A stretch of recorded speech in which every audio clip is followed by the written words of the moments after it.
Deer season has started in several states, and this time of year, deer are typically on a food cover pattern, and blind locations between those two resources tend to be great spots with the potential to see a lot of deer. Preferred food resources this time of year can change quickly. As an example, in production ag areas, soybeans may be starting to turn a tad yellow, moving energy resources from leaves to filling out pods, and when they do that, they're not very palatable to deer. In timber country, a few acorns may be starting to fall, and if you can find trees that are dropping acorns, you probably got a great early season stand site. If there aren't many acorns in the area and you've got food plots that include grains like the summer release has milo, deer may be targeting that grain as their source of carbohydrates.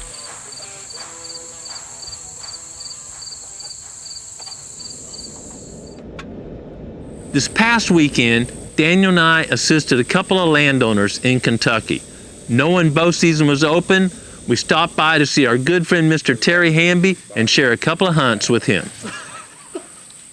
I met Mr. Hamby years ago when he invited me to assist him with a habitat and hunting improvement plan. Mr. Hamby purchased an area in Kentucky that was primarily a cutover pine plantation. Some hardwood draws, but I gotta tell you, that first ride through, it was gnarly. We come up with a plan. Mr. Hamby did a masterful job of implementing that plan, and I gotta tell you right now, it is an incredible place with wildlife habitat and premium hunting opportunities.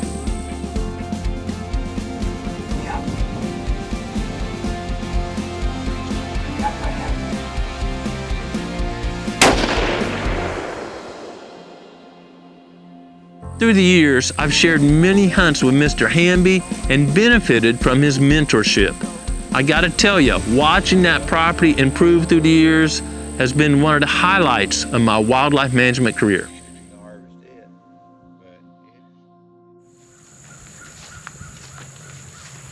I was excited to climb into a redneck blind the afternoon Kentucky's archery season opened, knowing that was a great place to start my 2021 deer season. Daniel and I were overlooking a large food plot that had been planted this spring with Green Cover's summer release blend.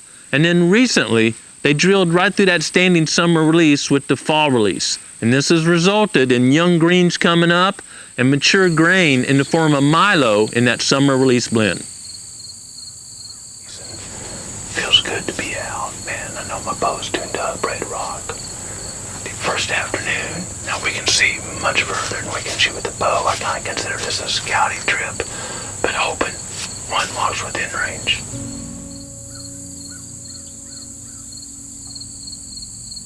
We just got settled in and kind of into the routine of hunting and filming when we spotted a doe at the far end of the plot.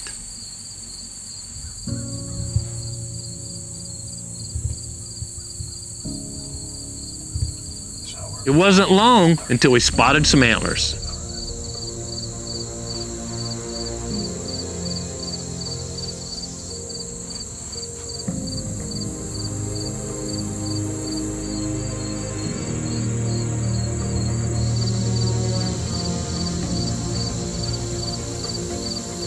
As we were watching these deer, Daniel looked to his right and spotted a good set of antlers coming out of some cover and headed toward the food plot.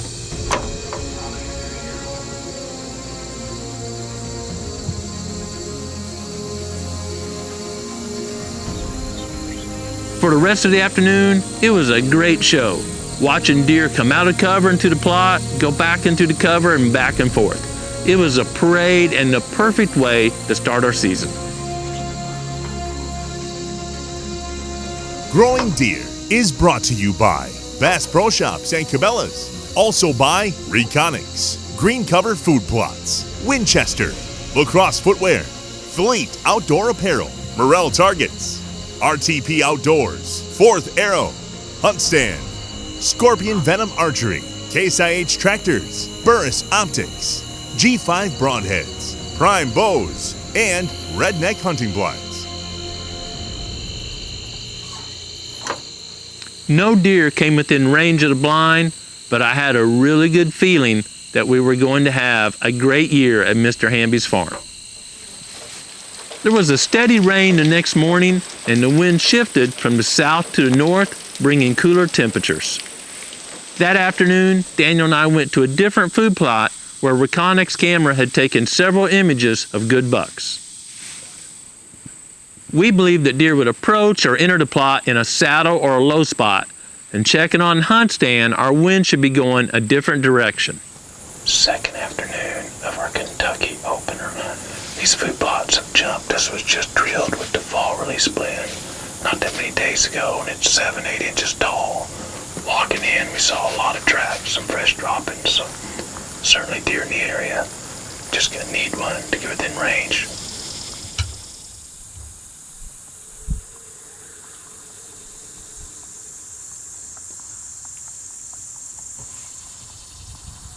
As the sun set, we saw antlers coming through the native vegetation.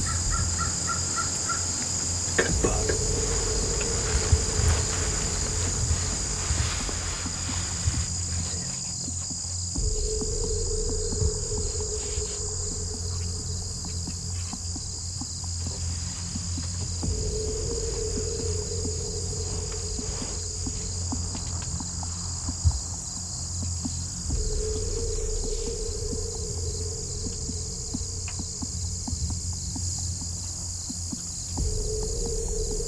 Daniel and I patiently but a bit anxiously waited, seeing if this buck would close the distance.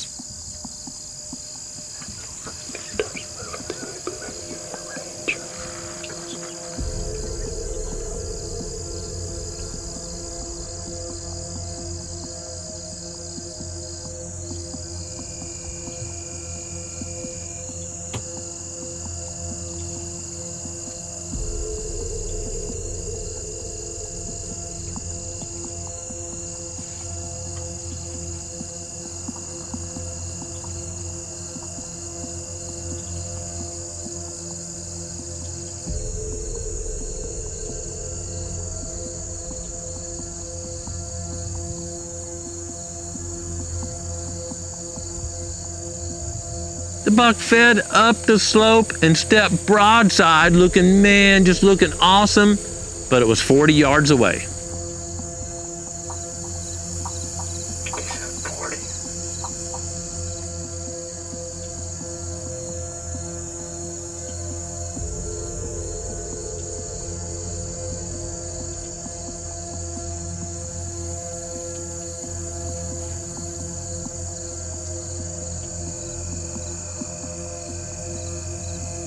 Eventually, the buck kind of looked around and drifted out of the plot.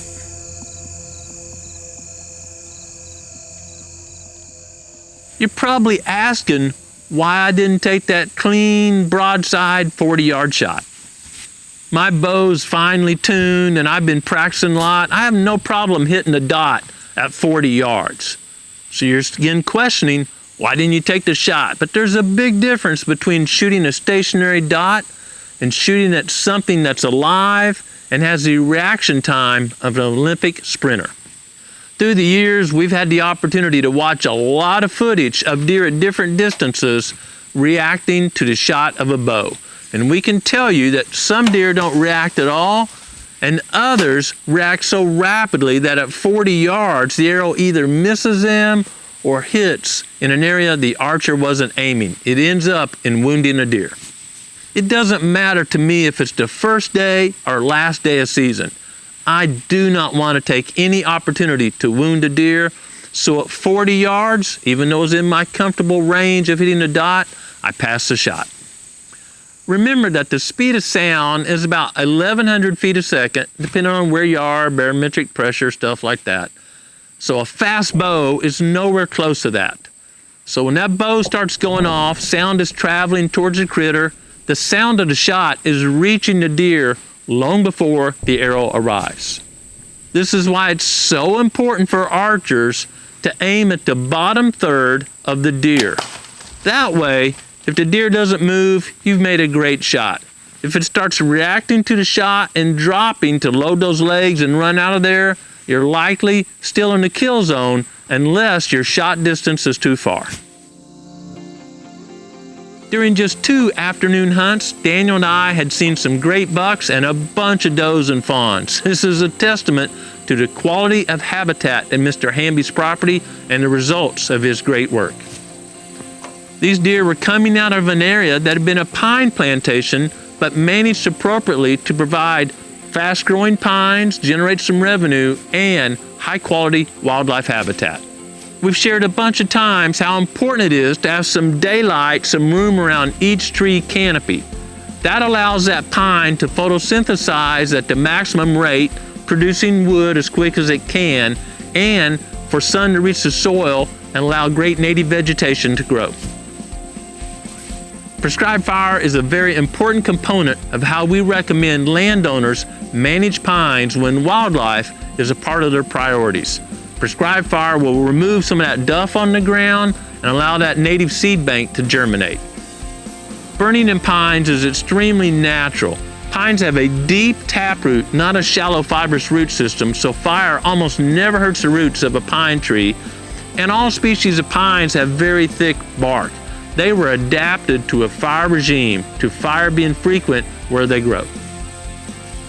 Mr. Hamby had thinned these pines, used prescribed fire this spring, and the results, well, they're tremendous.